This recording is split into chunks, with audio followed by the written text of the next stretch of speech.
How's it going, everybody? Welcome to Virtual History 360. I'm Mr. Wade, and this is your yesterday's history for A More Perfect Union Level 2. Now, what was Level 2 all about? Level 2 was all about the compromises that were reached during the Constitutional Convention. Now, there's a few of them that we really focused on. Now, obviously, little compromises help get to the big compromises, but there's some big ones that I want you to know about. First one, the Great Compromise. That's how would people be represented? How would states be represented? And that was a mixture of the New Jersey plan, which said states should have equal representation, small states like that, and the Virginia plan that says representation should be based on population, large states like that. Well, here comes Roger Sherman and says the Great Compromise, the plan would be have a bicameral legislature, two houses, one house with equal representation, kept the small states happy, and one house with representation based on population, kept the large states happy. That's the first one, the Great Compromise. Then you had a compromise regarding the Electoral College. How would the president be elected? Well, they agreed on the Electoral College, which would have electors cast official ballots for the president rather than the individual people voting for the president.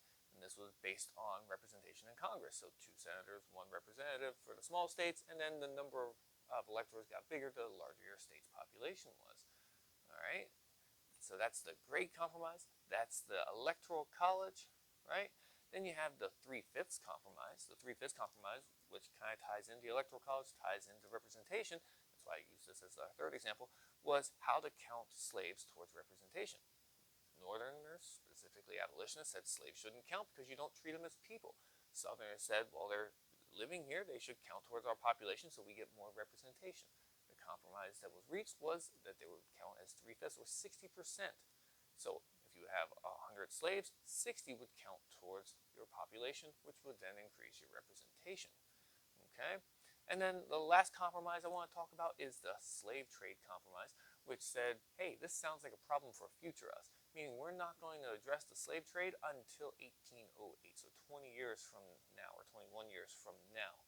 So those are the ideas that the slave trade wouldn't get touched, the president would be elected through electors, slaves would count as 60% of the population, or 60% of the slave population would count towards representation, and then the Great Compromise of the bicameral legislature. So here's your question for your bell work. Which compromise do you feel was the most important?